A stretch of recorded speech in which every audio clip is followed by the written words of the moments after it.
కాకినాడ జిల్లా కిర్లంపూడి మండలం గోనేడ గ్రామంలో వైఎస్ఆర్ కాంగ్రెస్ పార్టీకి చెందిన సుమారు 200 మంది ఆ పార్టీకి రాజీనామా చేసి రాష్ట్ర తెలుగు యువత కార్యదర్శి నీలం శ్రీనివాస్ ఆధ్వర్యంలో జ్యోతుల నెహ్రూ సమక్షంలో తెలుగుదేశం పార్టీ తీర్థం పుచ్చుకున్నారు.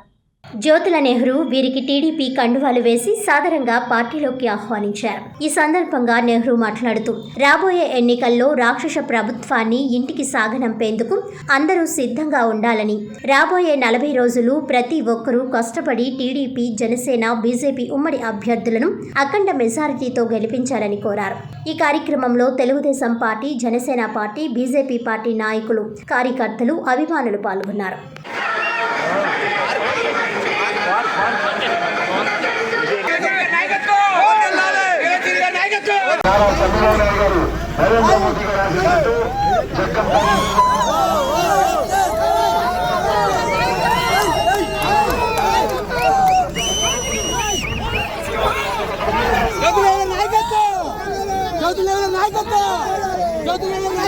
గ్రామాన్ని ఇంకా ఎన్నో రంగాల్లో ఎక్కడైనా అభివృద్ధి ఉన్నా సంక్షేమం, ఎక్కడ అభివృద్ధి సంక్షేమం లేదండి. 10 రూపాయలు ఇచ్చాం. జగన్ రెడ్డి ప్రభుత్వాన్ని కంగలో తొక్కి సంక్షేమ